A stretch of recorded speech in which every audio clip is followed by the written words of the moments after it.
The stagecoach lurched to a halt in front of the dusty trading post, and Rebecca Calloway pressed her trembling fingers against the window, fighting down the familiar surge of panic as she saw the sun beginning its descent toward the horizon.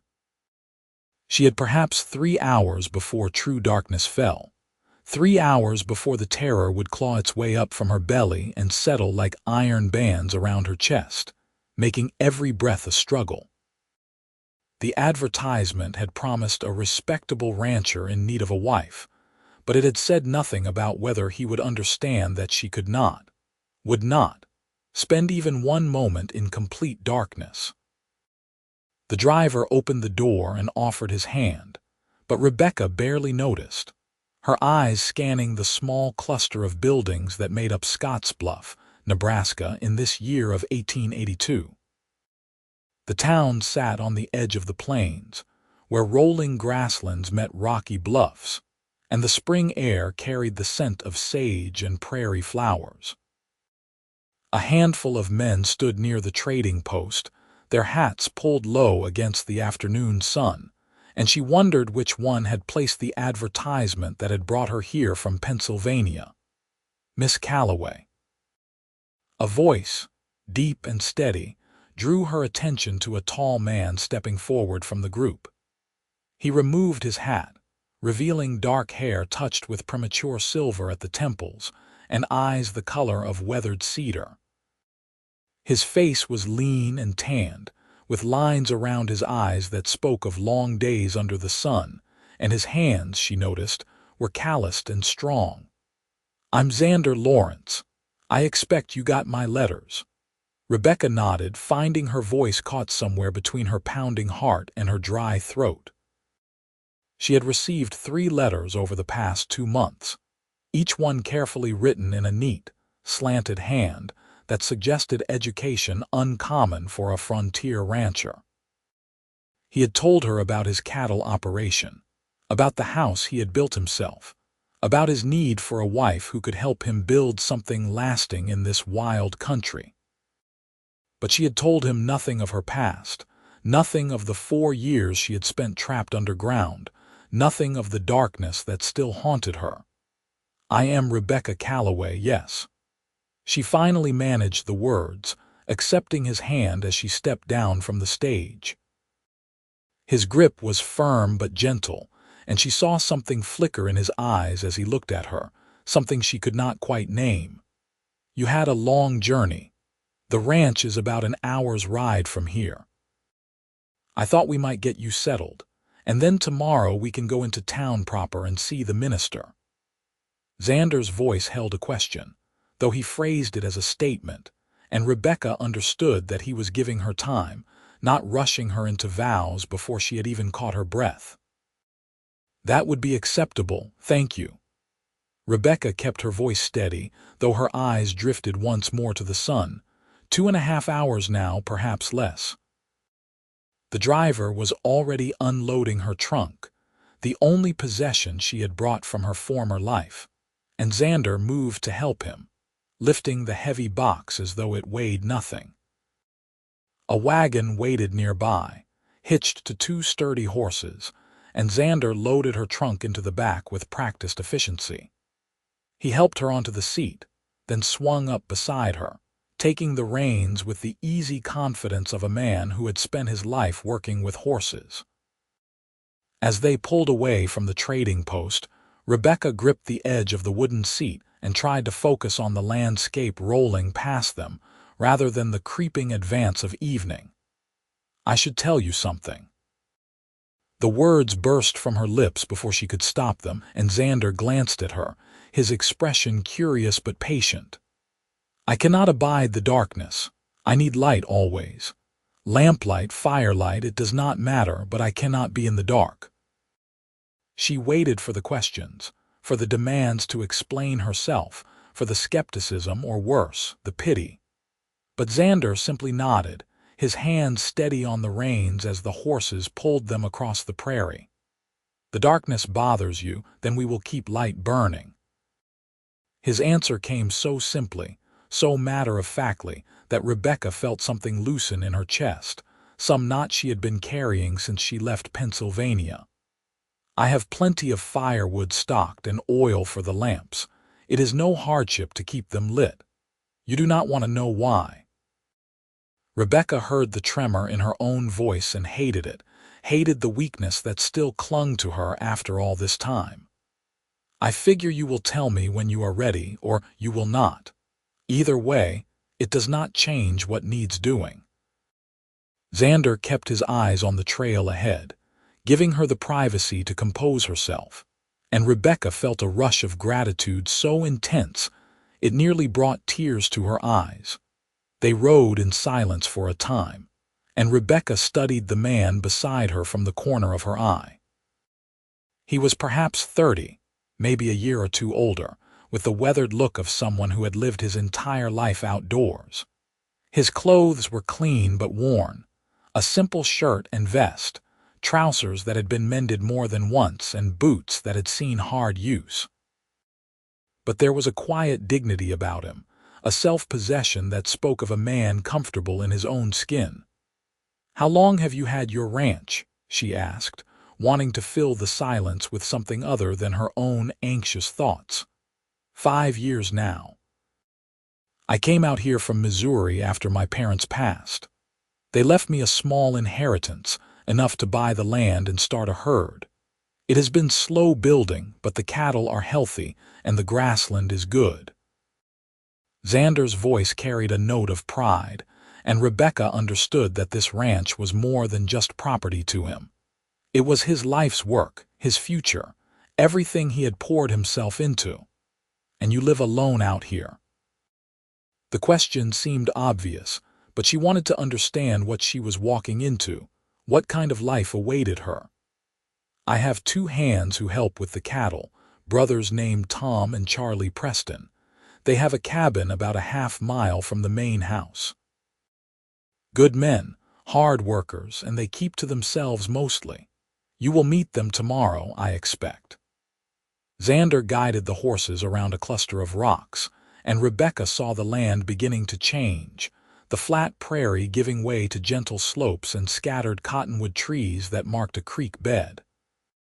The sun had dropped lower, painting the sky in shades of orange and pink, and Rebecca felt her pulse quickening. She forced herself to breathe slowly, counting the breaths the way she had taught herself during those endless dark hours underground. 1 breath in, hold, 1 breath out. Again. Again.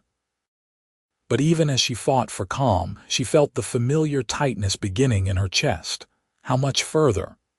She tried to keep the panic from her voice, but Xander must have heard something because he glanced at her sharply. "Maybe 20 minutes. Are you unwell?"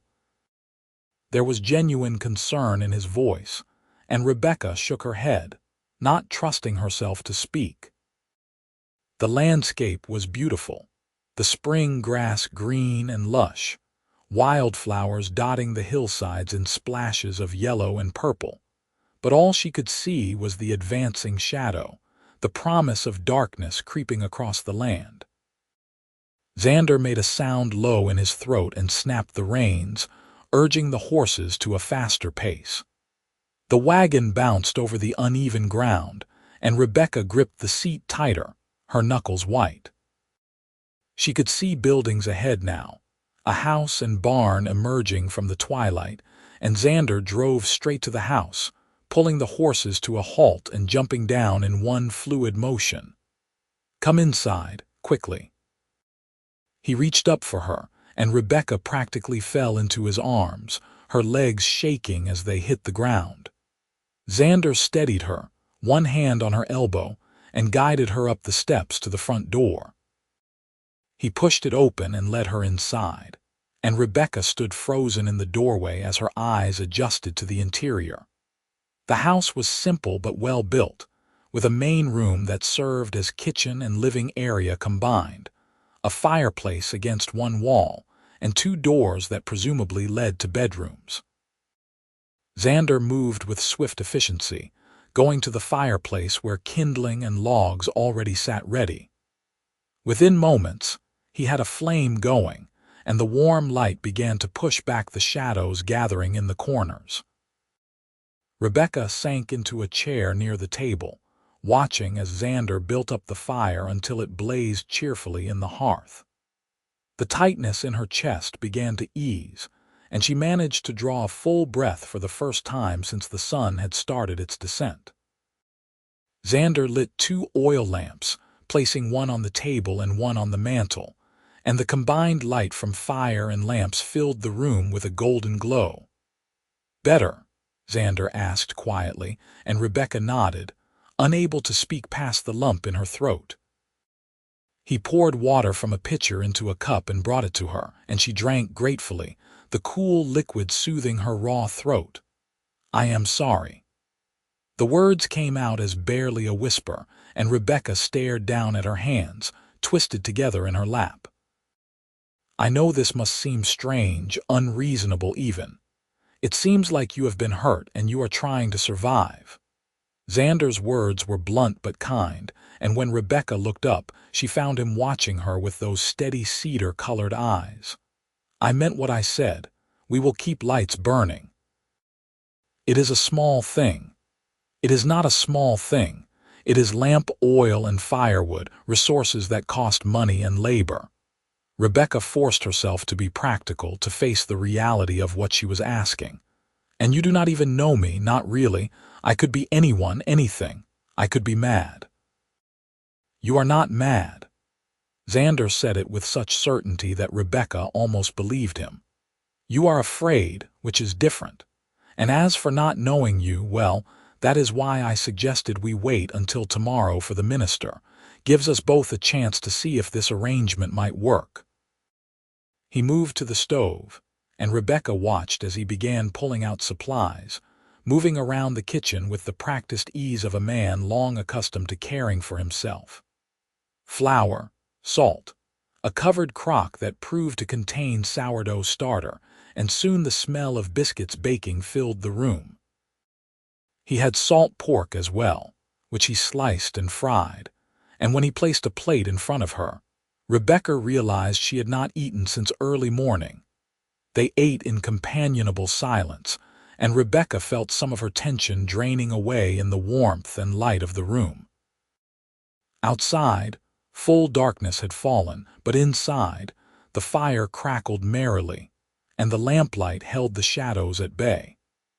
After they finished eating, Xander showed her to the smaller of the 2 bedrooms, carrying one of the lamps and setting it on the table beside the bed. "I will keep the fire going all night," he said, standing in the doorway. "And if you need anything, I will be right out here. You are safe, Rebecca." The use of her first name sent an unexpected warmth through her, and Rebecca managed a small smile. "Thank you, Xander, for understanding, or at least for not demanding explanations I am not ready to give." He nodded and pulled the door partly closed, leaving it open enough that the firelight from the main room spilled through. Rebecca sat on the edge of the bed, a simple but sturdy frame with a thick mattress and clean quilts, and slowly began to remove her traveling dress. She had brought a nightgown in her trunk, but the trunk was still in the wagon, and she was not about to go back outside into the darkness to retrieve it. Instead, she lay down in her chemise and petticoat, pulling the quilts up to her chin. Sleep should have been impossible, in a strange house with a strange man, in a place so far from everything she had known.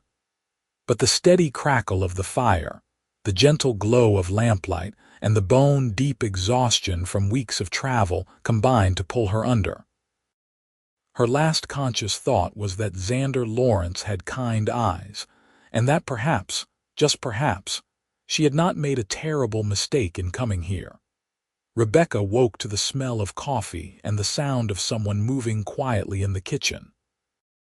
For a moment, disorientation gripped her, and then memory flooded back. Nebraska, the ranch, Xander. She sat up, pushing her hair back from her face, and saw that the lamp beside her bed had burned low but not out, and through the partly open door she could see that the fire still burned in the hearth. He had kept his word. All through the night he had maintained the light, And the realization brought a rush of emotion so strong that Rebecca had to blink back tears. She rose and quickly put her dress back on, doing her best to smooth the wrinkles and make herself presentable. When she emerged from the bedroom, she found Xander at the stove, frying eggs in a cast-iron skillet. "Good morning." He glanced up with a slight smile. "I hope you slept well. Coffee is ready and breakfast will be done shortly." "I slept better than I have in months," Rebecca admitted, moving to the table. "Thank you for keeping the fire going. I know it must have meant you did not sleep much yourself." Xander shrugged, dishing eggs onto 2 plates and adding thick slices of bread fried in the bacon grease. "I am used to short nights during calving season." "And I dozed some in the chair. It was fine." They ate together, and Rebecca found herself studying him in the morning light that streamed through the windows. He looked tired, with faint shadows under his eyes, and guilt pricked at her conscience. This was no way to begin a marriage, with her demanding accommodations that cost him sleep and resources. But before she could voice her thoughts, Xander spoke.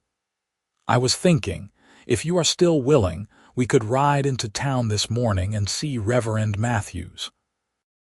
He is a good man, and he can marry us proper. Then this afternoon I will bring your trunk in, and you can settle your things however you like." He paused, then added carefully, "But if you have changed your mind, if this is not what you want, I will take you back to town and put you on the next stage going east. No hard feelings." Rebecca set down her coffee cup, her heart pounding. This was the moment, the choice that would determine the course of her life. She could go back, return to Pennsylvania, try to find work in the textile mills or as a domestic servant, always hiding her fear of the dark, always one moment away from complete panic when night fell. Or she could stay, take a chance on this quiet man who had asked for nothing but her presence, who had accepted her strange requirement without question or judgment. "I have not changed my mind." Rebecca heard the strength in her own voice and was glad of it. "If you still want me, I will marry you today." Something shifted in Xander's expression, a softening around his eyes, a slight curve to his lips that was not quite a smile but held warmth nonetheless. "Then we best get ready. Town is about an hour's ride, and I expect Reverend Matthews will want to have a word with both of us before he performs the ceremony." They tidied the kitchen together, moving around each other with the awkwardness of strangers still learning each other's rhythms. Rebecca washed the dishes while Xander banked the fire, making sure it would stay alive while they were gone. Then he went out to hitch up the wagon again, and Rebecca took a moment to splash water on her face and attempt to tame her hair into some semblance of order. The ride into Scottsbluff passed more quickly than the journey to the ranch had, perhaps because Rebecca was not fighting panic over the approaching darkness. The morning was beautiful, cool and clear, with meadowlarks singing from fence posts and the occasional antelope bounding away across the prairie. Xander pointed out landmarks as they traveled, showing her where his property began and ended, telling her about the creek that provided water for the cattle, and the small garden plot behind the house where they could grow vegetables. "I am not much of a gardener," he admitted with a rueful grin. "But I figure that is something you might know more about than I do. My mother kept a kitchen garden before she died," Rebecca said softly, the memory bittersweet. "I was only 12, but she had started teaching me. I remember some of it, I think. I am sorry about your mother." Xander's voice was gentle, and Rebecca felt a pang of loss, not just for her mother but for her father as well, though his death had been more complicated, tangled up as it was with the disaster that had changed her life forever. They reached Scottsbluff proper just as the morning sun climbed higher in the sky, and Xander drove the wagon straight to a small white church at the edge of town. A man emerged from the attached parsonage as they pulled up, elderly and white-haired, with a kind face creased by smile lines. "Xander Lawrence, as I live and breathe," the Reverend called out cheerfully. "I heard tell you had sent for a bride. This must be the young lady in question. Reverend Matthews, this is Rebecca Calloway from Pennsylvania." Xander helped Rebecca down from the wagon and made the introductions. "We were hoping you might have time to perform a marriage ceremony today." "Today?" The Reverend's bushy eyebrows rose. "That is rather sudden, is it not? I usually like to have at least a few days to counsel the couple, make sure they understand the commitment they are undertaking." "I understand your concern, Reverend." Rebecca spoke up, surprising herself with her boldness. "But I have traveled over 1,000 miles to be here, and Xander and I have been corresponding for 2 months. We may not know each other well yet, but I believe we are both sincere in our intentions." Reverend Matthews studied her for a long moment, then nodded slowly. "Very well. Come inside, both of you, and let us talk for a bit. I will want to hear from each of you why you wish to enter into this union, and then if I am satisfied, we will proceed." They spent the next hour in the Reverend's small study, answering his questions and listening to his advice on the challenges and rewards of marriage. Rebecca found herself relaxing under his gentle questioning, and she appreciated that he spoke to her directly, not treating her as if she were some fragile thing without a mind of her own. When he asked why she had chosen to come west as a mail-order bride, she answered honestly, "I needed a fresh start, somewhere far from my past. Xander's advertisement seemed like an opportunity to build a new life, and his letters convinced me he was a decent man." She glanced at Xander, who sat beside her, his hat in his hands. "I believe I made the right choice." Finally, Reverend Matthews declared himself satisfied, and he sent them to wait in the church while he fetched his wife to serve as a witness. The church was simple but well kept, with wooden pews and plain glass windows that let in the morning light.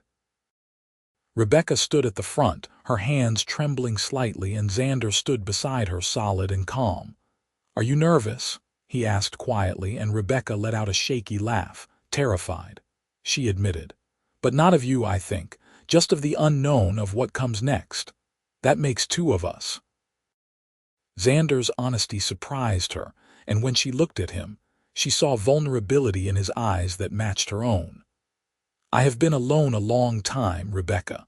I am not entirely sure I remember how to share my life with someone, but I am willing to try if you are." "I am willing," Rebecca said, and then Reverend Matthews returned with his wife, a plump woman with gray hair and a warm smile, and the ceremony began. The words were familiar, the traditional vows that had joined countless couples before them, but speaking them felt momentous nonetheless. Rebecca's voice shook as she promised to love, honor, and cherish, but she meant every word. When Xander slipped a simple gold band onto her finger, his hands were steady, and his voice was firm as he made his own vows. "I now pronounce you man and wife," Reverend Matthews declared, beaming at them both. "Xander, you may kiss your bride." Xander hesitated, clearly uncertain, and Rebecca felt a rush of nervous anticipation. Then he leaned down slowly, giving her time to pull away if she wished, and pressed his lips gently to hers. The kiss was brief and chaste, but Rebecca felt warmth bloom in her chest, and when Xander pulled back, his eyes held a softness that made her breath catch. They signed the marriage certificate, Mrs. Matthews exclaiming over how lovely it was to have a wedding on such a beautiful spring day. And then they were outside again, standing in the sunshine as husband and wife. The reality of it hit Rebecca all at once, and she swayed slightly. Xander's hand steadied her, and she looked up at him, this man who was now her husband, and wondered what she had gotten herself into. "Are you all right?" Xander's concern was evident, and Rebecca nodded. "Yes, I think so. It is just a great deal to take in." She managed a smile. I suppose we should head back to the ranch. I have a trunk to unpack and a house to learn my way around." They stopped at the general store on their way out of town, and Xander purchased several gallons of lamp oil and a large box of candles. The proprietor, a middle-aged man with a knowing smile, congratulated them on their marriage and threw in an extra candle as a wedding gift. Rebecca felt her cheeks flush, but she thanked him graciously, and then they were on their way back across the prairie, the wagon laden with supplies and the weight of new commitments. The ride back felt different, charged with an awareness that had not been there before. They were married now, bound by law and faith, and Rebecca found herself acutely conscious of Xander beside her, the strength in his hands on the reins, the way the wind ruffled his hair, the easy way he sat in the wagon seat as if he were part of the landscape itself. "Tell me about the mine." Xander's words broke the silence, and Rebecca felt her whole body tense. She had known the question would come eventually, but she had not expected it so soon. "If you would rather not, I will not press, but it might help to speak of it." Rebecca stared at the horizon, her throat tight. She had not spoken of the mine, not really, since she had emerged from the darkness 4 years ago. The officials had asked their questions, writing down her answers in their ledgers, but no one had wanted to hear about the fear, the despair, the slow erosion of hope as the days turned to weeks underground. "My father worked in the coal mines near Scranton." She began, her voice barely above a whisper. "After my mother died, there was no money, and I was too young to find decent work, so I lied about my age and got hired to work the sorting tables. I was 14. She felt rather than saw Xander's quick glance, but he said nothing, just listened as she continued. "I worked there for 4 years. It was hard, dirty work, but it was money and we needed it. Then one day there was an explosion deeper in the mine. The tunnels collapsed, and 17 of us were trapped." Rebecca's hands clenched in her lap, her nails digging into her palms. "My father was killed in the initial blast. I never even saw his body. The rest of us were caught in a side tunnel, in complete darkness, with no light, no food, very little water." The memories crashed over her, and she struggled to keep her voice steady. "We could hear them digging, trying to reach us, but it took 11 days. 11 days in absolute blackness, listening to people die one by one. Some from their injuries, some just gave up.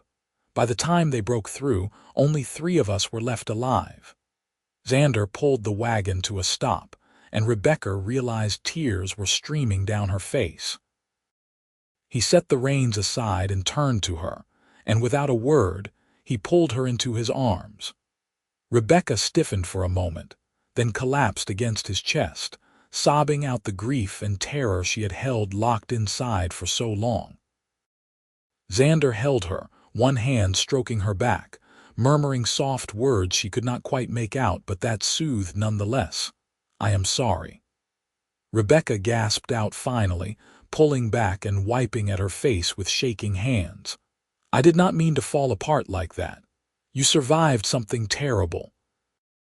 Xander said quietly, his hands still gentle on her shoulders. "You are allowed to grieve it, to be affected by it. And now I understand why the darkness frightens you. Anyone would feel the same after such an ordeal. Most people think I should be over it by now. It has been 4 years." Rebecca tried to laugh, but it came out broken. "They say I should be grateful to be alive and stop being so difficult about a little darkness. Then most people are fools." Xander's voice held an edge of anger, not directed at her but at those who had failed to understand. "What you experienced would mark anyone, Rebecca. There is no shame in it."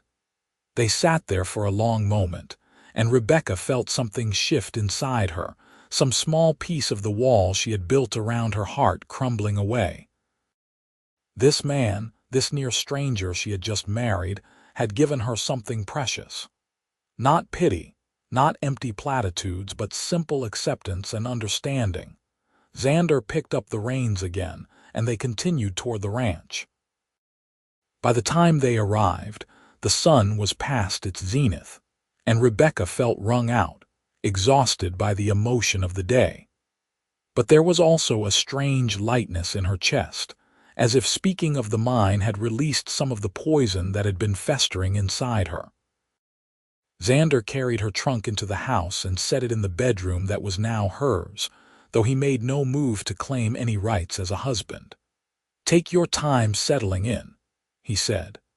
"I need to check on the cattle and talk to Tom and Charlie. Let them know you are here. I will be back before supper." He left her alone, and Rebecca stood in the bedroom, staring at her trunk. Slowly, she began to unpack, hanging her few dresses on pegs along the wall, arranging her hairbrush and hand mirror on the small table. She had brought a photograph of her parents, taken years before her mother's death, and she set it carefully on the bedside table next to the lamp. It was not much, but these small acts of making the space her own helped ground her, made this strange new life feel a bit more real. By the time Xander returned, she had finished unpacking and had ventured into the kitchen to see what supplies were available. She found flour, cornmeal, beans, salt pork, and a few withered potatoes that had survived the winter. It was not much to work with, but she had learned to be resourceful in the years after her mother's death, and she set about making a simple supper of fried potatoes and salt pork with cornbread. Xander came in as she was pulling the cornbread from the oven, and his face lit up at the sight. "That smells wonderful. I have not had proper cornbread in months." They ate together at the small table, and the conversation flowed more easily now, without the weight of unspoken secrets between them.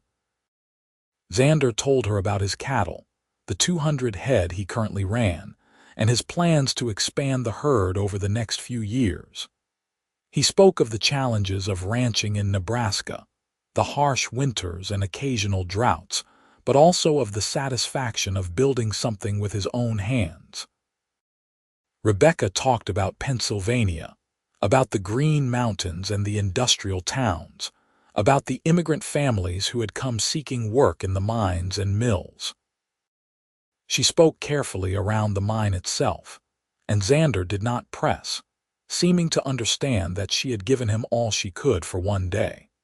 As the evening shadows began to lengthen, Xander rose and began his now familiar routine of building up the fire and lighting the lamps. Rebecca watched him, gratitude welling up inside her, and when he finished, she stood and crossed to him. "Thank you," she said softly, "for everything, for accepting me, for understanding, for keeping the darkness away." Xander looked down at her, and something warm flickered in his eyes. "You are my wife now, Rebecca. Taking care of you is not a burden, it is a privilege." The words, simple and sincere, touched something deep inside her, and Rebecca found herself rising on her toes and pressing a kiss to his cheek. Xander went very still, and when she pulled back, she saw surprise and pleasure warring in his expression. "I know this is not a normal marriage," Rebecca said, suddenly shy, "and I do not expect you to wait forever for it to become one, but I need time, Xander. Time to feel safe, time to learn to trust. I can give you time." Xander's voice was rough, but his eyes were gentle. "As much as you need. There is no rush, Rebecca. We have the rest of our lives to figure this out." That night, Rebecca lay in her bed, listening to the sounds of Xander moving around the main room, stoking the fire, settling into his own bed in the other room. She felt strange, this new identity of wife settling over her like an unfamiliar garment. But beneath the strangeness, there was also hope, fragile and tentative, but real nonetheless. The days that followed fell into a rhythm. Rebecca woke each morning to find the fire burning and Xander already up, often outside tending to the animals or working on some repair project. She took over the cooking and cleaning, finding satisfaction in creating order from the bachelor chaos Xander had lived in. The house was well built but had clearly lacked a woman's touch, and Rebecca set about making small improvements, sewing curtains from fabric Xander brought back from town, scrubbing years of grime from the floors and windows.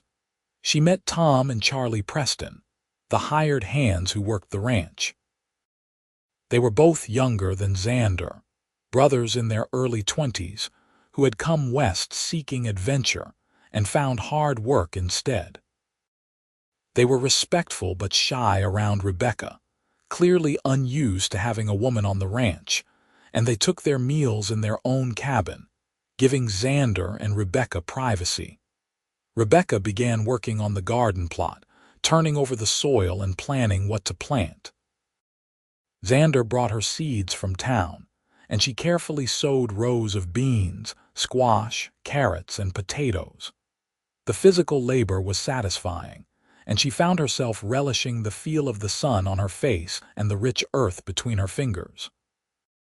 It was so different from the coal dust and darkness of the mine, so wonderfully, blessedly different. In the evenings, after supper, Xander would sit by the fire and work on mending tack or sharpening tools, while Rebecca sewed or knitted. Sometimes they talked, sharing small pieces of their lives, their hopes and fears and dreams. Other times they sat in comfortable silence, the crackle of the fire and the soft sounds of their work creating a peaceful domesticity. And every night, without fail, Xander kept the fire burning and the lamps lit. Rebecca never had to ask, never had to remind him. He simply did it, as naturally as breathing, and each time she woke in the night to see the warm glow of firelight through her partly open door, she felt a rush of gratitude and something deeper, something that might, in time, become love. 3 weeks after their wedding, a spring storm rolled across the plains, bringing violent winds and sheets of rain that battered the ranch.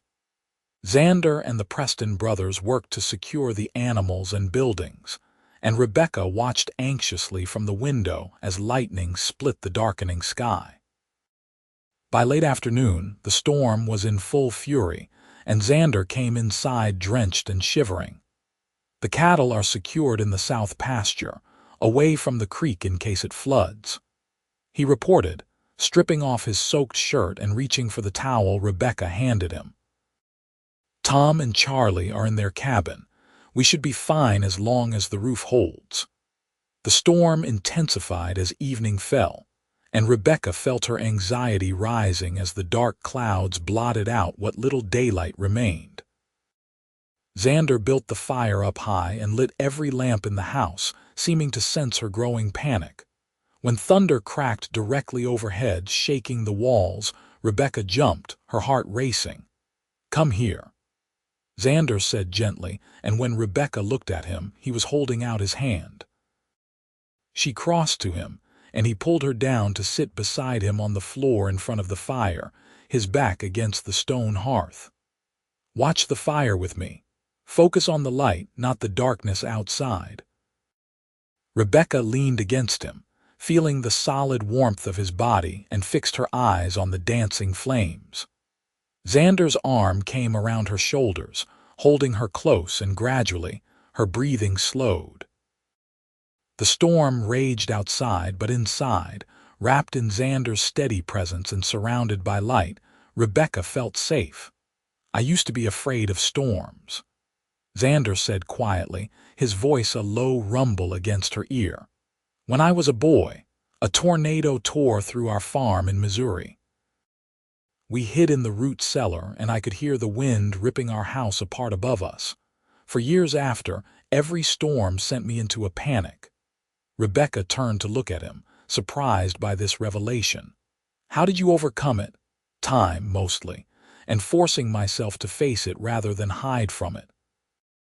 Xander's hand rubbed gentle circles on her shoulder. "My father used to sit with me during storms, just like this, and he would tell me stories to distract me.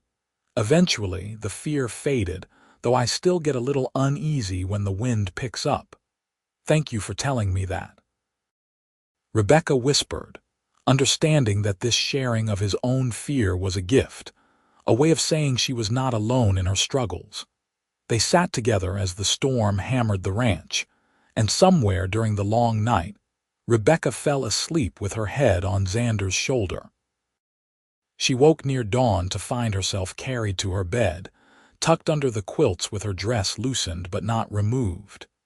The fire still burned, and through the window, she could see pale light breaking through the dissipating clouds.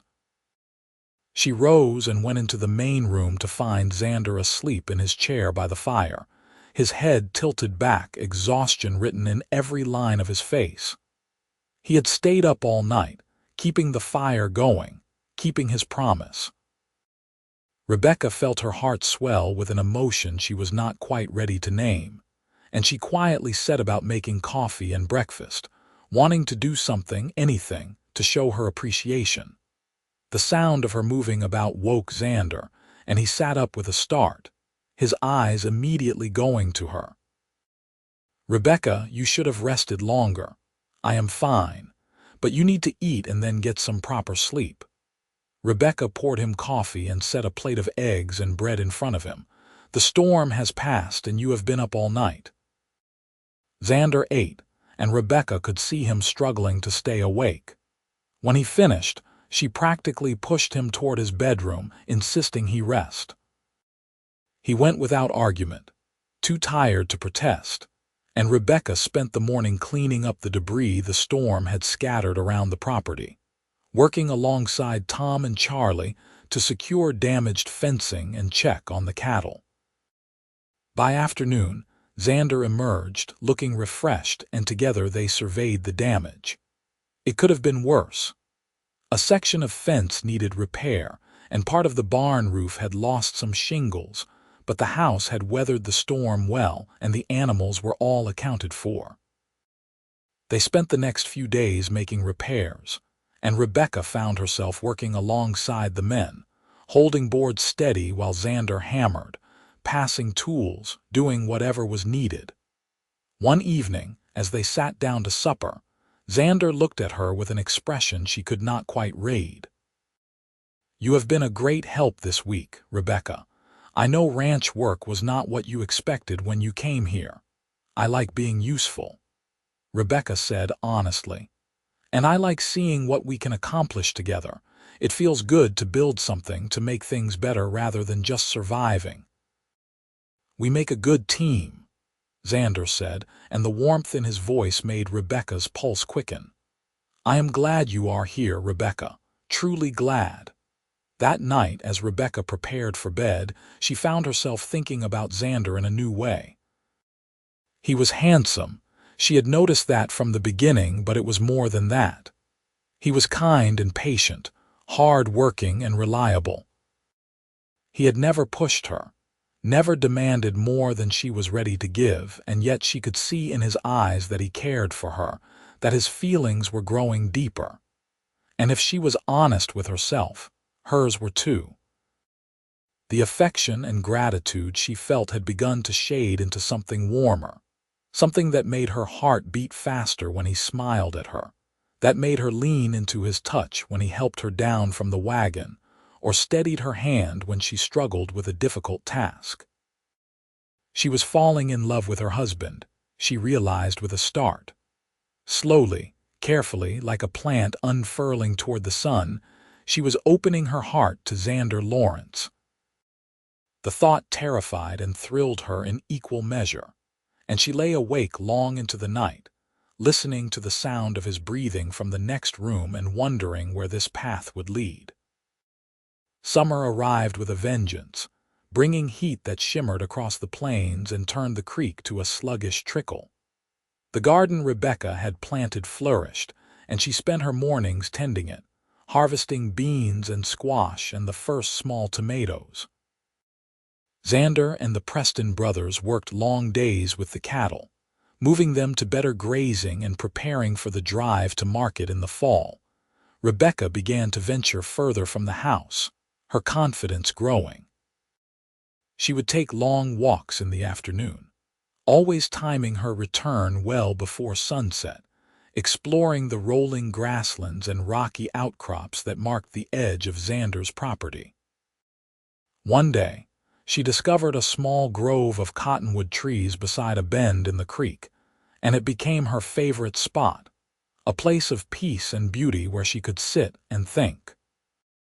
Xander noticed her growing ease and commented on it one evening as they sat on the porch watching the sunset, something Rebecca had never been able to do before. "You seem more settled," he observed. "Happier, maybe." "I am," Rebecca admitted, her eyes on the pink and gold sky. "I never thought I could feel this way again after the mine. I thought the fear would define me forever. But here, with you, I am beginning to remember who I was before, or maybe discovering who I can be now." Xander reached over and took her hand, his calloused fingers lacing through hers. "You are the strongest person I know, Rebecca. The fact that you survived what you did and still have the courage to build a new life, that takes incredible strength." Rebecca turned to him, seeing the admiration in his eyes, and something inside her shifted, settled, decided. "Xander, I think I am ready."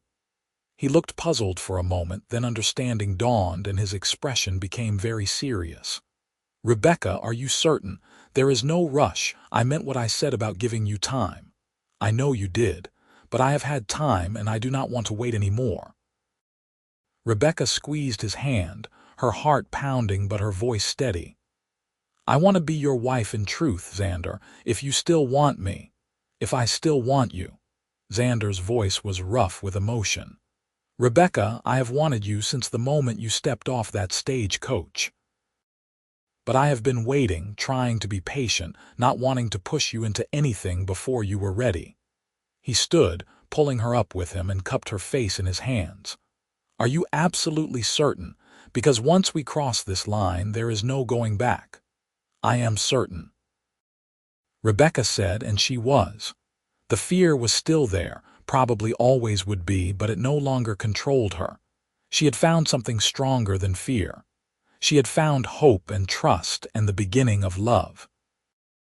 Xander kissed her then, not the chaste peck they had shared at their wedding, but a real kiss, deep and passionate and full of all the longing he had been holding back.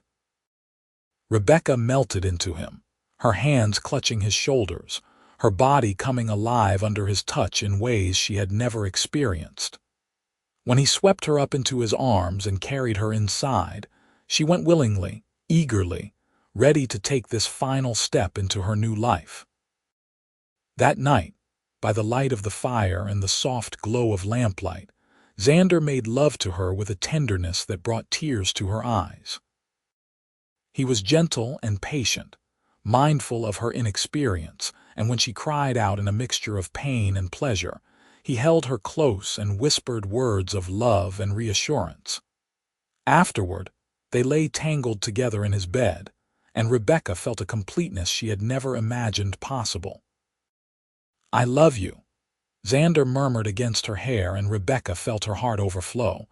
"I love you too," she whispered back, the words coming easily, naturally, because they were true. She loved this man who had given her back her life, who had shown her that it was possible to move beyond trauma and find joy again. The months that followed were the happiest Rebecca had ever known. She and Xander grew closer each day, their love deepening as they learned each other's rhythms and habits, as they navigated the challenges of ranch life together. The garden produced abundantly, and Rebecca spent long hours canning and preserving, preparing for the winter ahead. Xander and the Preston brothers took the cattle to market in the fall, returning with a good price that allowed them to buy supplies and invest in more breeding stock. As winter approached, Rebecca felt a familiar queasiness in the mornings, and a conversation with the doctor in town confirmed what she had suspected. She was with child.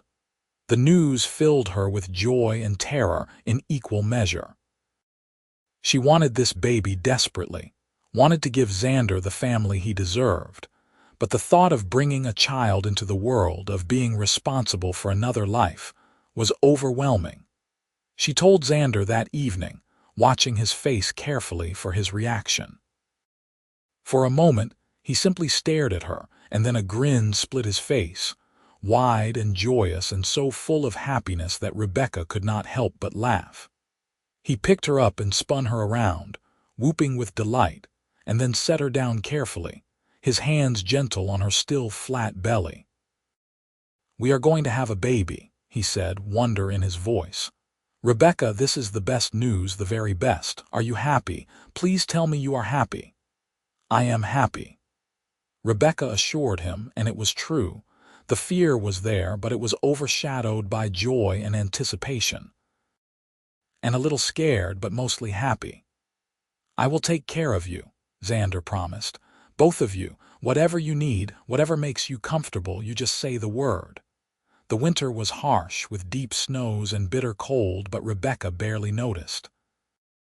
Xander had installed a second wood stove in the main room, and with both stoves and the fireplace going, the house stayed warm and bright.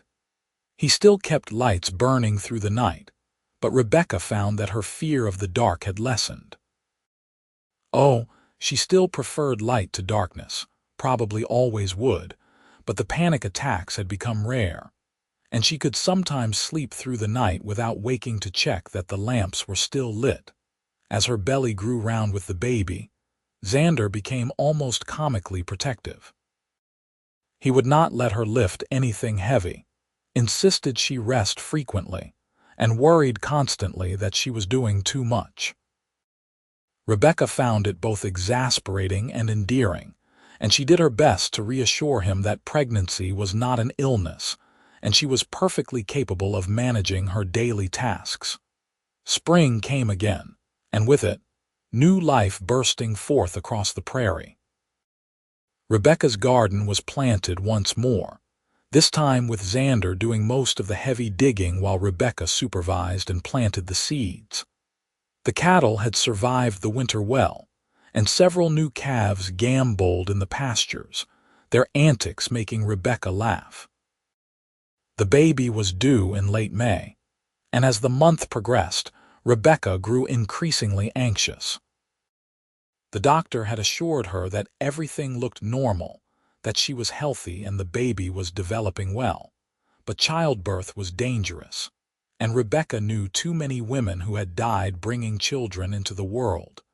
Xander sensed her fear and did everything he could to comfort her. He brought home a cradle he had commissioned from a carpenter in town, beautifully made with carved animals decorating the sides. He stocked the house with everything the doctor said they might need, and he arranged for a midwife from town to come and stay for a week around the due date.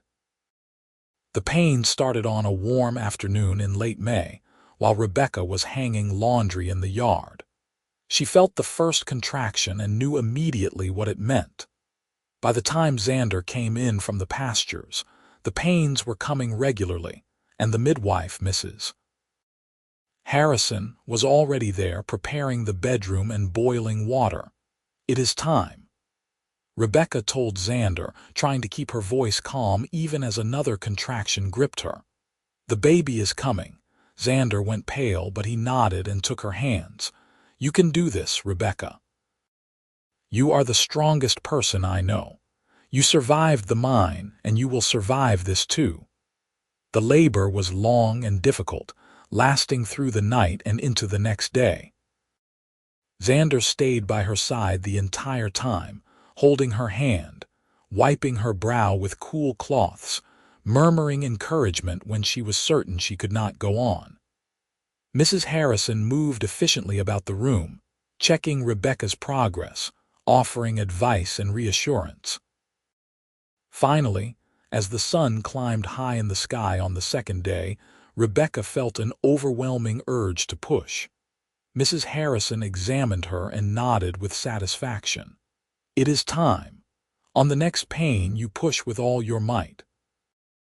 Rebecca bore down, gritting her teeth against the pain, and heard Xander's voice in her ear. telling her she was doing beautifully, that he was so proud of her, that he loved her. She pushed again and again until she thought she would tear apart from the effort, and then suddenly there was a release, a rush, and the sound of a baby's cry filled the room. "It is a boy," Mrs. Harrison announced, holding up a squalling, red-faced infant. "A big, healthy boy." Rebecca collapsed back against the pillows, exhausted and elated, and watched as the midwife cleaned the baby and wrapped him in a soft blanket. Then she placed the child in Rebecca's arms, and Rebecca looked down at her son, overwhelmed by a surge of love so powerful it took her breath away. "He is perfect," Xander breathed, his voice thick with emotion. "Rebecca, you did it. You gave me a son. We did it." Rebecca corrected softly, looking up at her husband. "Together." They named him Samuel, after Xander's father, and from the moment he drew his first breath, Samuel Lawrence became the center of their world. He was a good baby, healthy and strong, with his father's dark hair and his mother's eyes. Rebecca took to motherhood with a fierce protectiveness that surprised her, and Xander was a devoted father, spending every spare moment with his son. The first time Rebecca had to care for Samuel in the night, she felt the old fear rising. The baby woke crying, and she had to navigate the dark room to reach him, to light the lamp before she could tend to him. But as she held her son, feeding him and rocking him back to sleep, she realized that her fear had changed. It was still there, but it no longer controlled her. She had faced the darkness and survived, and now she had something more important to focus on. She had a family to protect and nurture, a life to build with the man she loved. As Samuel grew, the ranch prospered. Xander expanded the herd and hired more hands, and the house itself grew, with Xander and Tom Preston building on an additional room to serve as a proper nursery for Samuel.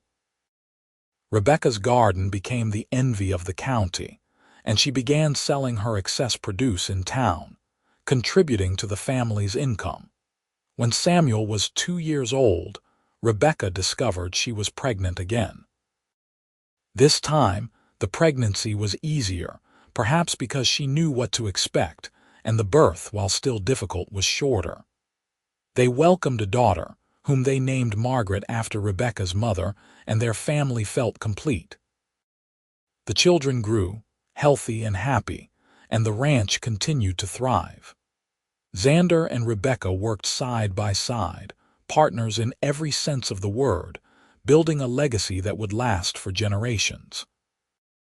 The darkness that had once defined Rebecca's life became just a small part of her story, not forgotten but no longer central. She still preferred light to darkness, and Xander still kept fires burning and lamps lit through the long winter nights. But it was no longer about fear. It was about love, about a promise kept, about a man who had seen a broken woman and had patiently, tenderly, helped her heal. Years passed, and Samuel and Margaret grew into fine young adults. Samuel had his father's love of the land and worked the ranch alongside Xander, while Margaret had her mother's nurturing spirit and trained to become a teacher. Rebecca watched her children with pride, marveling at the life she had built so far from the darkness of the Pennsylvania mines. On their 20th wedding anniversary, Xander surprised Rebecca with a trip. He had arranged for Tom Preston, now the foreman of the ranch and married with children of his own, to manage things for a week, and he took Rebecca to Denver, to a fine hotel with electric lights that burned all night long. They spent a week exploring the city, eating in restaurants, attending the theater, and simply enjoying being together without the demands of ranch life. On their last night, as they sat in their hotel room watching the lights of the city sparkle below, Xander took Rebecca's hand. "Do you ever regret it? Answering my advertisement, coming out here to this wild country, marrying a man you had never met?" Rebecca looked at her husband, this man who had been her salvation and her partner, her lover and her dearest friend, and shook her head. Not for a single moment. You saved my life, Xander. You gave me back my hope and my future. You gave me a family and a home and a love I never thought possible. You saved me too, Xander said softly. I was so alone before you came, just going through the motions of living. You brought light into my life, Rebecca. Not just the lamps and fires, but real light. Joy and laughter and purpose. I cannot imagine my life without you. They kissed then, with all the passion and tenderness of 20 years of love, and Rebecca felt complete. The terrified young woman who had stepped off the stagecoach 2 decades ago was gone, transformed by love and time, and the healing power of being truly seen and accepted. More years passed, bringing grandchildren and new challenges and joys. The ranch expanded to over 1,000 acres, with Samuel taking over more of the daily management as Xander grew older. Margaret married a schoolteacher from Scottsbluff and settled nearby, bringing her own children to visit their grandparents regularly. Rebecca never completely lost her aversion to darkness, but it became manageable, a quirk rather than a crippling fear. And Xander, true to his word given on that first day, never stopped keeping lights burning for her. Even as they both aged, even as his hands grew gnarled with arthritis and his steps slowed, he still rose in the night to tend the fire, to make sure Rebecca woke to light and warmth. On a spring morning much like the one when Rebecca had first arrived in Nebraska, now over 40 years ago, Xander passed away peacefully in his sleep. Rebecca woke to find him beside her, his hand still clasping hers, his face peaceful. The grief was overwhelming, a pain unlike anything she had ever experienced, but even in her sorrow, Rebecca felt gratitude. Gratitude for the life they had built together, for the love that had sustained them through hardships and triumphs, for the family they had created. At Xander's funeral, surrounded by their children and grandchildren, by the community they had been part of for so many years, Rebecca spoke of her husband. She told them about the mail-order bride who had arrived in Scottsbluff, terrified of the dark, and the cowboy who had kept fires burning all night, who had shown her that it was possible to heal, to love, to build a life beyond trauma. He was my light, Rebecca said, tears streaming down her weathered face.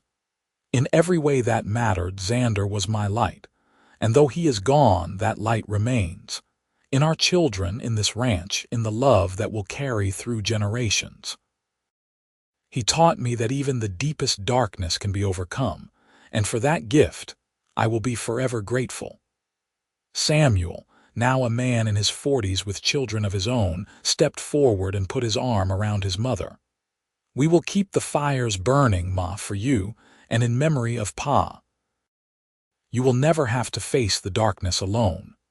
And they did. Rebecca lived another 5 years, surrounded by love and family, and every night one of her children or grandchildren made sure the fires were lit, the lamps glowing, keeping the promise that Xander had made so long ago. When Rebecca finally passed, peacefully in her sleep at the age of 73, she was laid to rest beside Xander on a hill overlooking the ranch they had built together, under the wide Nebraska sky. The ranch remained in the Lawrence family, passed down through generations, and the story of the mail-order bride who feared the dark and the cowboy who kept fires burning for her became family legend, a testament to the power of love, patience, and unwavering commitment. And on winter nights, when the wind howled across the plains, the Lawrence family still kept fires burning bright, a tribute to the love story that had begun with a simple promise and had grown into something eternal. In the main house, now modernized but still standing strong on the original foundation Xander had laid, a photograph hung in a place of honor. It showed a young couple on their wedding day, the woman with fear and hope mingled in her eyes, the man with a gentle smile and calloused hands. Beneath it, a brass plaque read, Rebecca and Xander Lawrence, 1882, "Love is patient, love keeps the light burning." And so the story of Rebecca Calloway and Xander Lawrence lived on, a reminder that sometimes the darkest places can lead us to the brightest light, and that true love is found not in grand gestures but in the quiet, steady acts of caring that sustain us through all the days and nights of our lives. The cowboy had kept his fires burning, and in doing so, he had illuminated not just the darkness that frightened his bride, but the path to a love that would endure beyond death, beyond time, a light that would never truly go out.